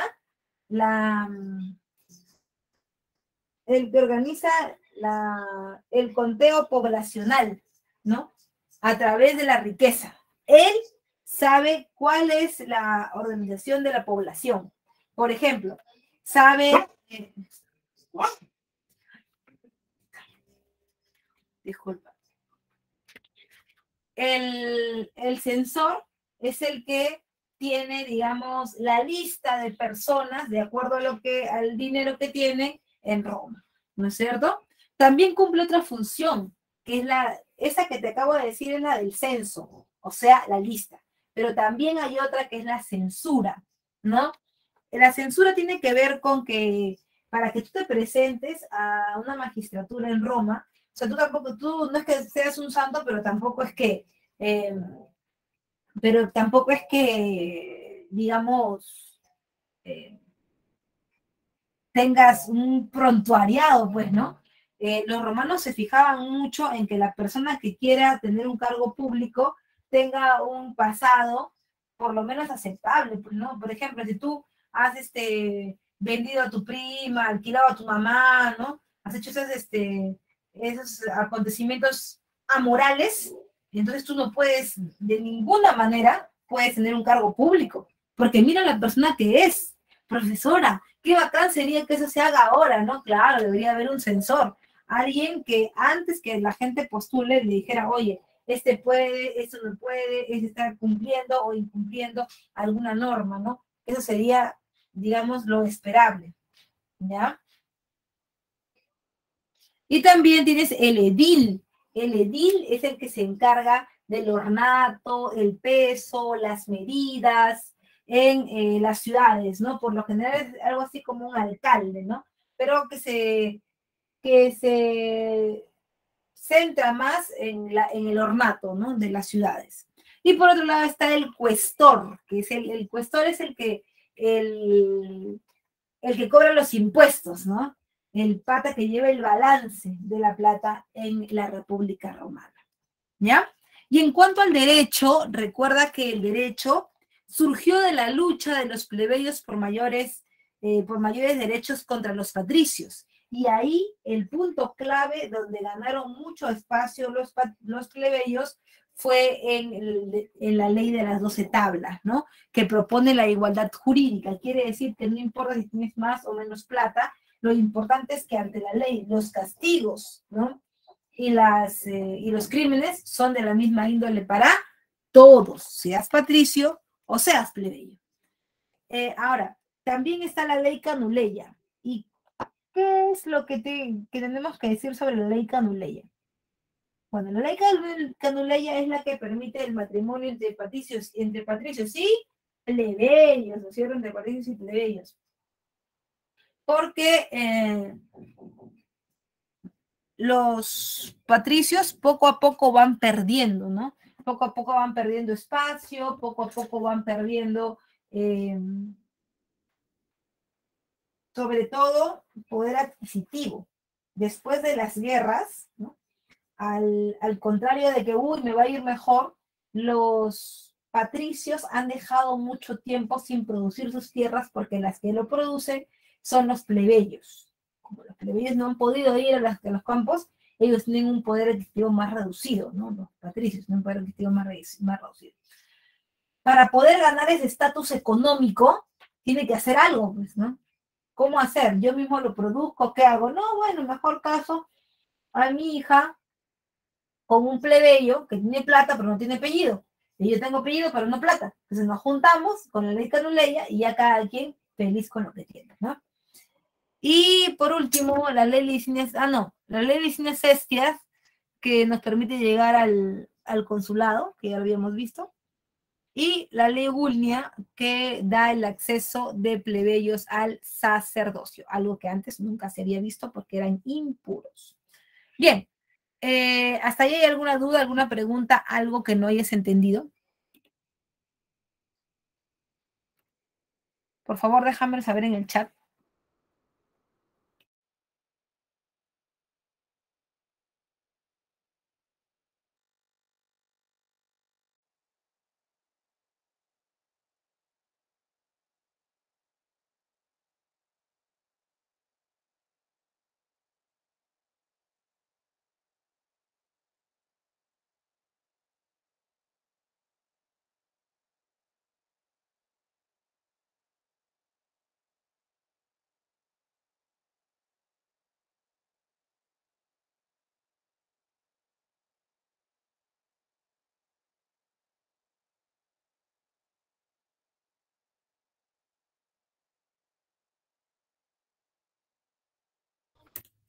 ¿Todo claro entonces dice la gente? ¿Todo claro? ¿Todo bien, chicos? Vamos a seguir entonces. Vamos a seguir, a seguir, a seguir.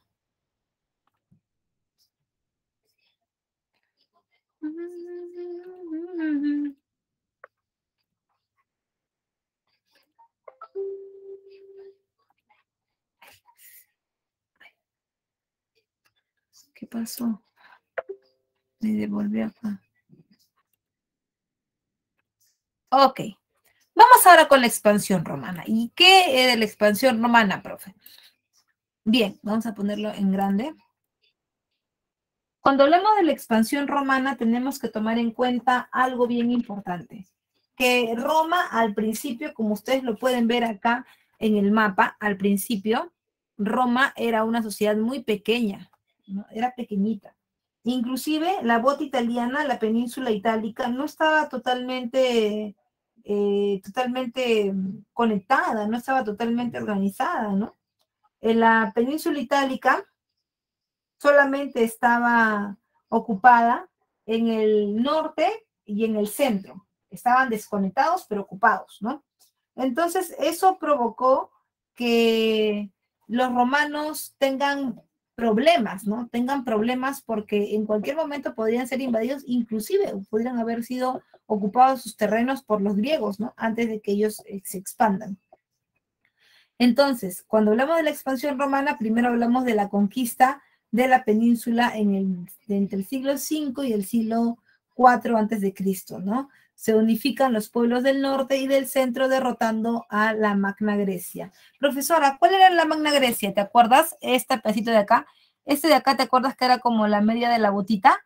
Ya, esto de acá era Grecia. ¿No te acuerdas?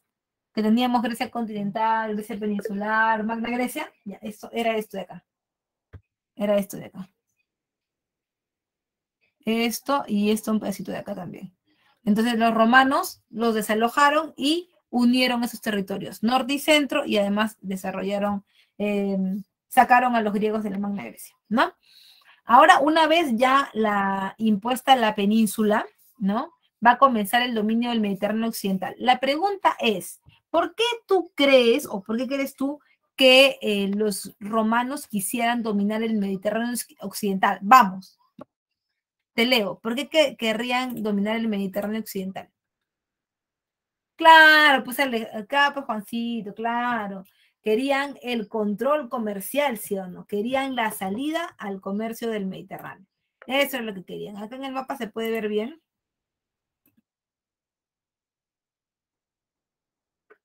Acá en el mapa se puede ver muy bien.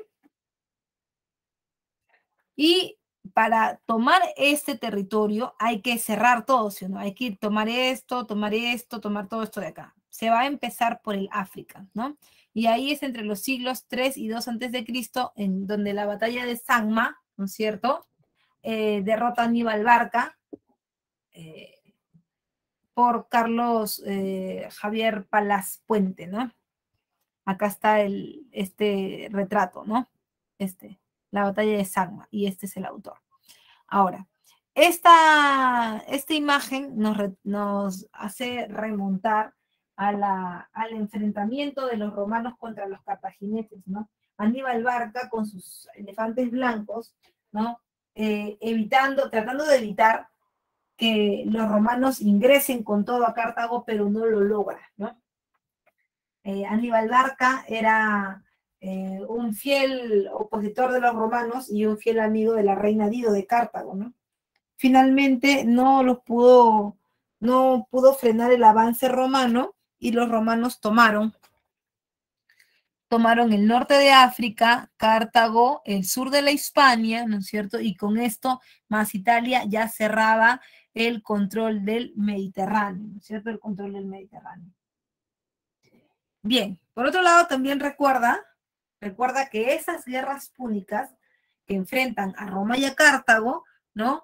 Generaron un poder sobre los romanos, pero este poder estaba mediatizado. ¿Por qué estaba mediatizado, profe? Porque si tú te das cuenta, es un territorio bastante grande el que van a conquistar. Y el ejército romano que se tenía al principio de puros patricios, no iba a alcanzar para todo esto. ¿Y qué se hizo, profe? Se hizo el llamado a los plebeyos, ¿no? Los plebeyos por lo general eran los que trabajaban la tierra y estaban, digamos, al servicio de los patricios. Sin embargo, ¿no? Se les exhortó, ¿no? Oigan, ustedes, plebeyos, si ustedes quieren, pueden venir acá con nosotros a la guerra y después se ganan un bolito, se ganan una tierrita. Ah, ya, pues chévere. Pero ¿qué pasaba? Que la mayor parte de las tierras de los patricios iban a quedar libres, sin nadie que las trabaje. Esos patricios, con una poca productividad en sus tierras, iban a bajar su nivel económico, mientras que los plebeyos lo que estaban buscando era subir su nivel social, ¿no? Entonces se van a la guerra, ¿no? Y los plebeyos comienzan a ganar, ¿no? Comienzan a ganar territorio, pero esto eh, comienzan a ganar territorio, pero esto no es, digamos, del agrado total de todos los patricios. ¿Por qué? Porque se les ha prometido a los plebeyos que se les va a dar algo que para entendimiento de los patricios no deberían ni siquiera reclamar, ni siquiera tener. Entonces terminan las guerras púnicas y la gente del pueblo llega victoriosa y reclama lo que le corresponde. Sin embargo, hay alguien que le dice, ¿qué? ¿Que tú estás reclamando qué? No, papacito lindo, no te vamos a dar nada. Esos que se oponían eran un grupo de patricios, ¿no? Que estaban en el Senado, que se oponían a que los plebeyos tuvieran lo que les correspondía. Pero no solamente fue la batalla, las guerras púnicas las que provocaron esto, también las conquistas del Mediterráneo Oriental, ¿no? Porque el Mediterráneo Oriental es esto de acá, Mediterráneo Oriental, ¿no? Eh, hubieron rivalidades internas entre los reinos helenísticos, que serían el de Persia, Egipto, Ptolemaico, ¿no? Eh, y permitió a Roma conquistar Macedonia, Pérgamo, Siria y Egipto, ¿no? Todos los territorios ahora eran romanos y ahora el problema era quién iba a reconocer lo que le tocaban a los plebeyos. Bueno, para eso estaban los tribunos de la plebe, pero se había entrado en una crisis de la República y tú me dirás, profesora, pero si tenían más territorio, si pareciera que les va mejor, ¿por qué están en crisis? Porque el sistema no aguanta eso, pues el sistema no está preparado para aguantar tanto territorio, el sistema está preparado para aguantar en el territorio que ellos vivían. Entonces, comienzan los problemas, los reclamos, ¿no? Y hay una pugna entre los optimates o patricios y el Partido Popular, ¿no? Que es de los plebeyos. Hay una pugna entre ellos porque unos no quieren soltar y otros quieren recibir. Entonces, es por eso que entran a tallar los hermanos Graco, Tiberio y Cayo, ¿no? Tiberio y Cayo. Entonces, en el caso de la ley agraria o ley de reforma agraria, ¿qué es lo que plantean los Dracos, no? Los Dracos plantean que si ese le prometió a la gente del pueblo que se le va a dar un pedazo, ¿no? Del ager publicus o la tierra del pueblo que se ha ganado en las guerras, bueno, pues que se reparta, ¿no? Entre los plebeyos. Tampoco todo, pero que se reparta algo entre los plebeyos. No, que no sé cuánto, los partidos se pusieron en contra, ¿cómo es posible que le vamos a dar a esta gente? ¿Quiénes son estos para que tengan tierras y la? Es por eso que Tiberio no va a lograr nada, ¿no? Y luego viene su hermano Cayo, que dice, bueno, ya no han querido que les entreguemos tierras a la gente del pueblo, pero por lo menos permitirán ustedes, ya no sean tan mala gente, permitirán ustedes que la gente del pueblo acceda a un trigo de menor precio, porque como ustedes sabrán, ellos prácticamente han dejado la vida en los campos de batalla. Bueno, no, que vamos a ver lo que no sé cuánto, al final quedó en nada. Y la gente del pueblo cada vez se exacerbaba más y más y más y se daba cuenta que los tribunos de la plebe no servían para nada porque al final seguían siendo patricios. Y es por eso que comienzan las guerras civiles, las pugnas entre los generales eh, patricios y plebeyos, ¿no? Entonces, hasta ahí, ¿vamos bien? ¿Hay alguna duda, alguna pregunta, algo no entendiste? ¿Hay algo que no entendiste? No sé si te...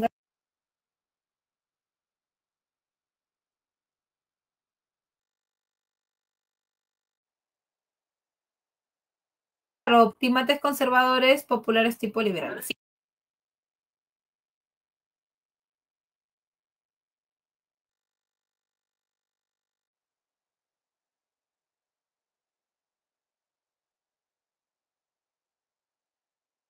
¿Todo bien? Déjame saber en el chat, porfa, para seguir avanzando.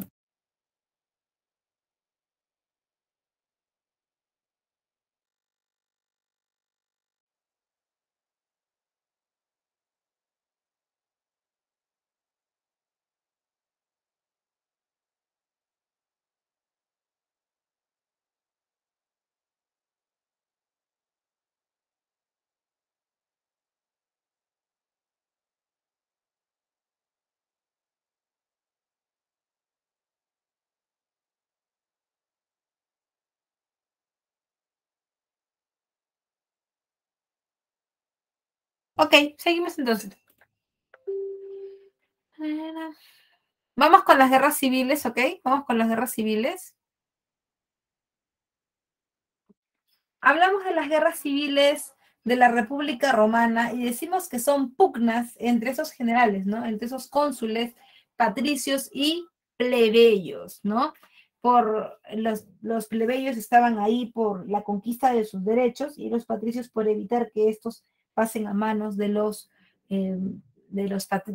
plebeyos, ¿no? Ahora, ese enfrentamiento ya entre cónsules se da por primera vez entre los cónsules Mario de los plebeyos y Sila de los patricios, ¿no? Que termina a inicios del siglo I antes de Cristo con la muerte de los dos, ¿no? Ahora, ¿qué pasa en Roma cuando los gobiernos son así, como acéfalos? O sea, todo bien, todo bien, todo bien, pero llega un momento en donde no hay quien gobierne, ¿no? Ahí aparecen los triunviratos, que son gobiernos estacionales de 3 personas, ¿no?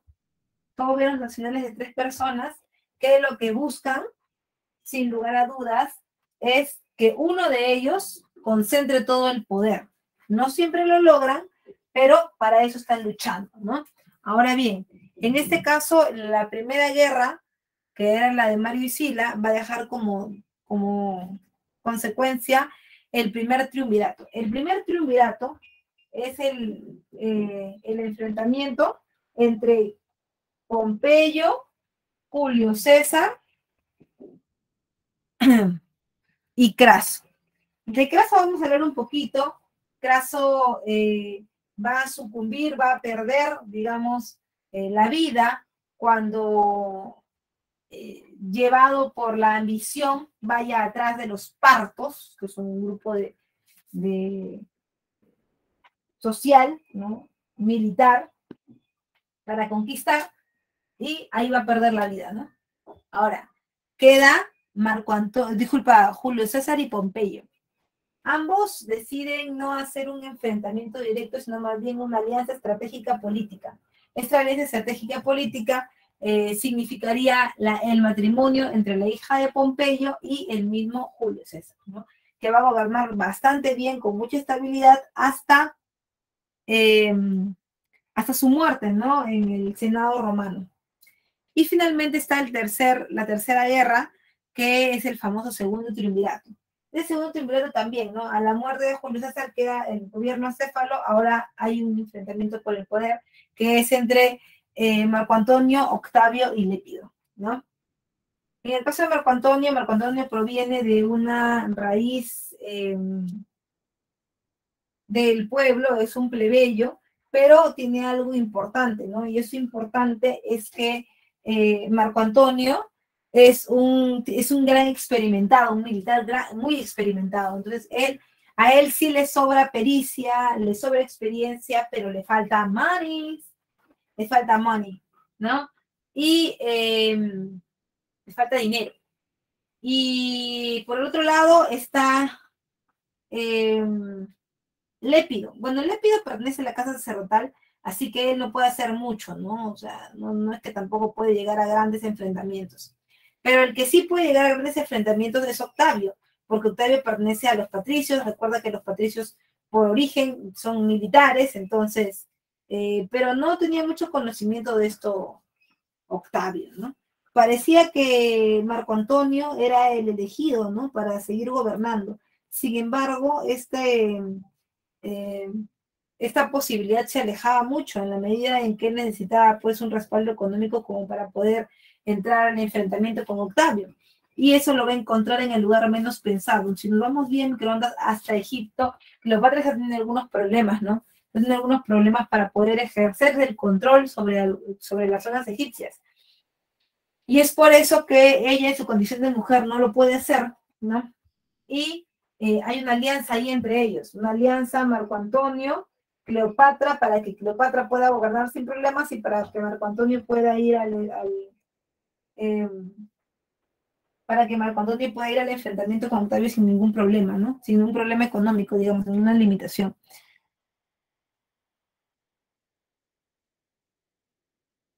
Ahora, esta batalla de Accio, o de Accio, eh, contra todo pronóstico y pensando que Cleopatra puede ayudar a Marco Antonio, la cosa sale mal, porque Octavio termina ganando. Cuando Octavio gana el enfrentamiento, Roma sufre una gran explosión territorial, o sea, se extiende muy rápido. Mira lo que antes era ese cochinadita y mira lo que ahora es, ¿no? Se han metido todo esto, las guerras púnicas, ¿no? Entonces, ahora el imperio es gigantesco porque se ha extendido de una manera muy rápida y además a través del ejército. Por eso Roma es un imperio. El imperio romano es un periodo en el que el poder se concentra en la figura del emperador, o sea, Augusto. Profesora, ¿por qué lo llaman Augusto? Augusto es el sobrenombre que utilizan los emperadores para denominarse, ¿no? Es su sobrenombre. Pero hasta ahí todo bien. ¿Hay alguna duda, alguna consulta, algo no se entendió? Por favor, dímelo, porque no, si no escribes nada, no sé cómo ayudarte tampoco.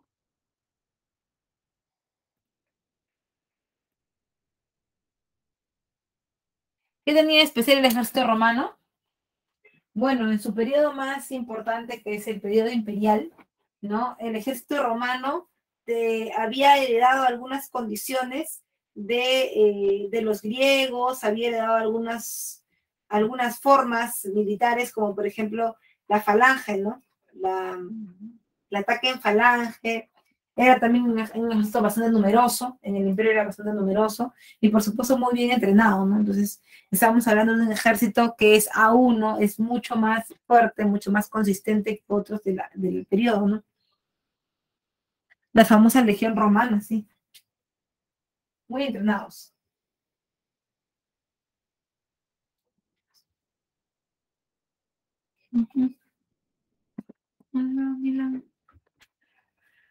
Bueno, pues parece que nadie nos ha preguntado. Se divide el imperio en el alto imperio y bajo imperio.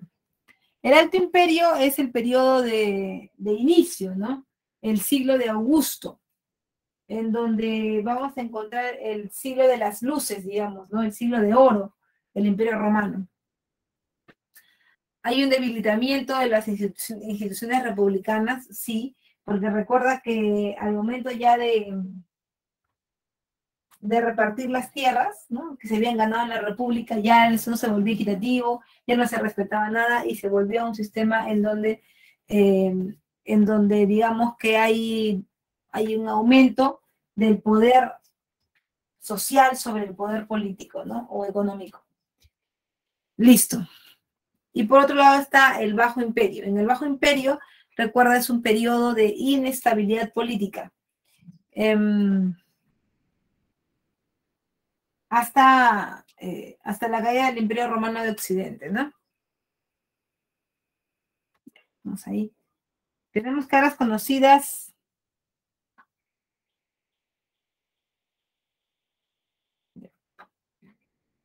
Vamos con el Alto Imperio. El Alto Imperio es el mejor periodo que tiene el Imperio Romano.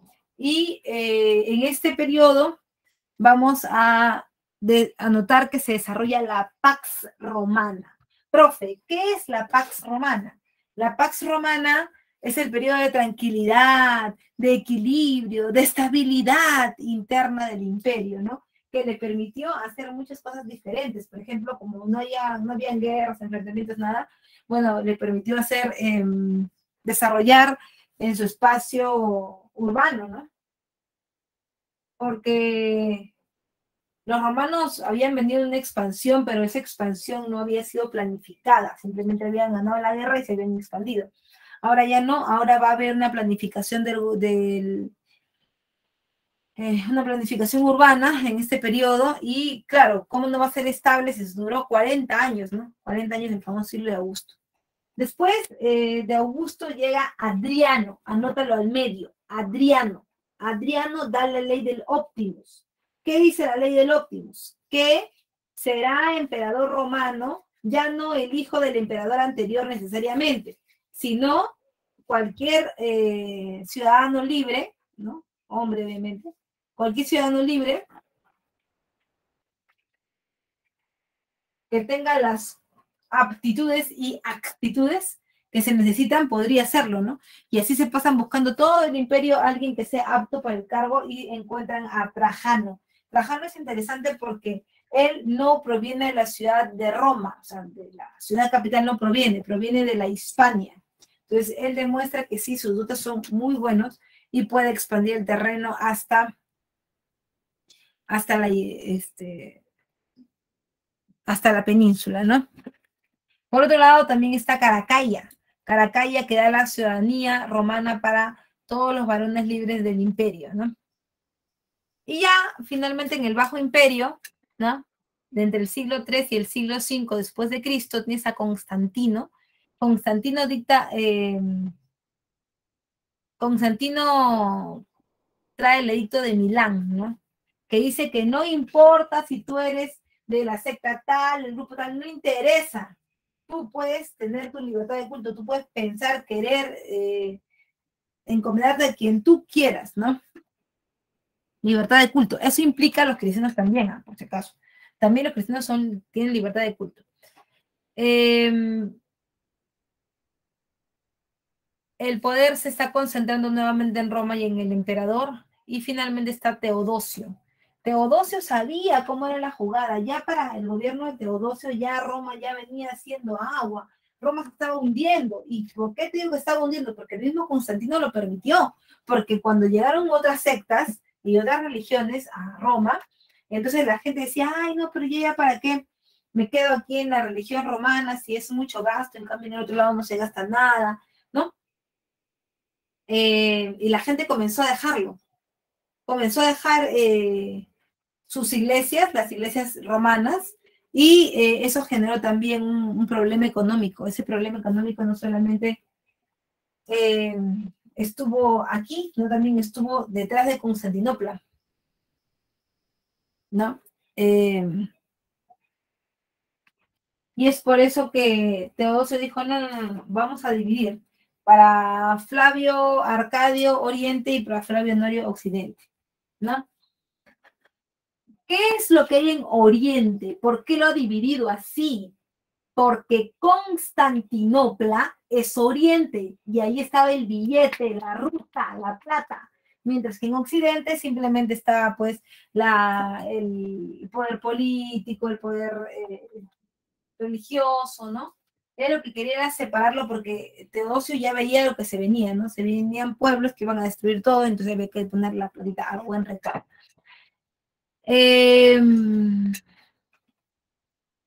Dividió el imperio entre Oriente y Occidente ante las invasiones germanas. Y luego el último de los emperadores de Roma en el Bajo Imperio es Rómulo Augustulo, ¿no? Rómulo Augustulo, interesante hablar de él porque él es el que le pone fin al Imperio Romano de Occidente, ¿no? Como ya se vuelven a levantar hasta que luego aparecen los reinos germánicos y después ya, ¿no? También su propio desarrollo. Bien, hasta ahí llegamos, ¿todo bien? ¿Todo bien? Porque vamos a resolver un ratito las preguntas.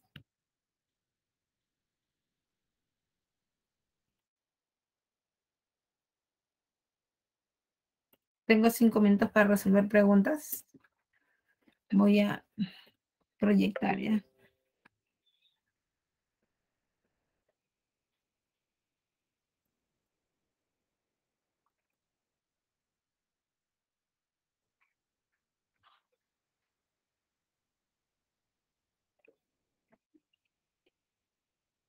¿Has visto las preguntas o no? Vamos a resolverlas. Vámosla. Ah, sí, has visto las preguntas, tú eres lo máximo, entonces está bien preparadito. Ay.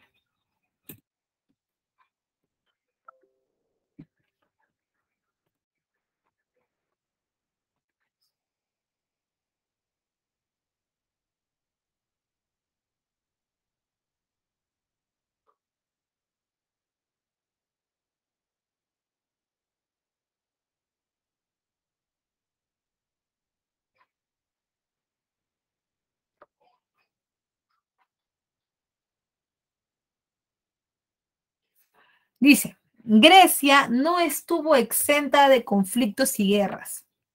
Durante el proceso histórico griego se desarrollaron varios enfrentamientos externos e internos. Uno de los principales conflictos externos fue las guerras médicas. Uno de los principales conflictos fue las guerras médicas, desarrolladas entre los años 492 y 449 a.C. Identifique cuáles son los siguientes, cuáles de los siguientes enunciados se encuentra relacionado al conflicto en mención. Te pregunta un episodio, ¿no? ¿Cuál está relacionado? Un episodio. Ya. Dice, tuvo como detonante el apoyo de Atenas a la rebelión de Mileto. Sí, lo que pasa es que cuando Persia era el que dominaba, el que controlaba el comercio en el mar Egeo, habían pueblos que ya estaban hartos de eso. Aunque Atenas estaba comenzando su sistema de ventas, estaba comenzando su emprendimiento, ¿ya? Tampoco está exento de que fue Mileto, ¿no? La rebelión de Mileto, la que inició o prendió la chispa, porque fue la primera que se le paró el macho y se le puso al frente a Persia y le dijo, no quiero más el monopolio, ¿no? Sí es cierto, la una es verdadera. La 2 dice, durante el conflicto murió Pericles. No, no murió Pericles durante las guerras médicas. Pericles muere después, en las guerras del Peloponeso. ¿Ya? Dice, fue causado por pugnas hegemónicas políticas y económicas de las polis. No, por las polis no fue causado. Fue causado por un problema entre Persia y Grecia, que es otra cosa. Entre las batallas destacó la victoria griega de Salamina, verdadero. Tu clave es la letra A de avioncito, ¿sí o no? A de avioncito. Ya. Dice, la escultura fue una de las principales manifestaciones artísticas del mundo griego, presentando características propias en sus diferentes periodos. En las imágenes se puede apreciar el Discóbolo, Bacont y sus hijos, y la última escultura de Curos, ¿no? Establecer en qué periodo fueron realizadas cada una de ellas. Ya. Es una pregunta un poquito, un poquito más de dato, pero sí se puede desarrollar. Mira, esta de acá, el discóbolo, ¿no? El discóbolo es una escultura que es propia del periodo clásico. ¿Por qué? Porque hay culto a la belleza del hombre, ¿no? Hay culto al cuerpo humano, al cuerpo del hombre. Luego está el periodo helenístico, que es este que tú ves acá. Profesora, ¿por qué debo entender que esto es el periodo helenístico? Porque si te das cuenta, acá hay una combinación de movimientos, ¿no? Acá hay una combinación como si fueran de serpientes con personas, ¿no? No hay tanta permeabilidad, ¿no? Si te das cuenta, es como una interpretación, ¿no? De serpientes con seres humanos diferente al otro. El otro se ve mucho más real, mucho más cotidiano, ¿no? Y también está el periodo arcaico, esa estatuilla, ¿no? La de Curos, ¿ya? Eso sería arcaico, es el medio helenístico y este sería clásico. A ver, ¿hay alguno así? Clásico, arcaico, no. Acá está, mira. Besito. Ya, besito. 2 es besito. 3. Los periodos históricos de Roma fueron 3: monarquía, república e imperio. Identifique las enunciadas que corresponden al primer periodo histórico romano. Ya, la monarquía te pide, ¿no? ¿Cuál es tu clave ahí? ¿En la 3?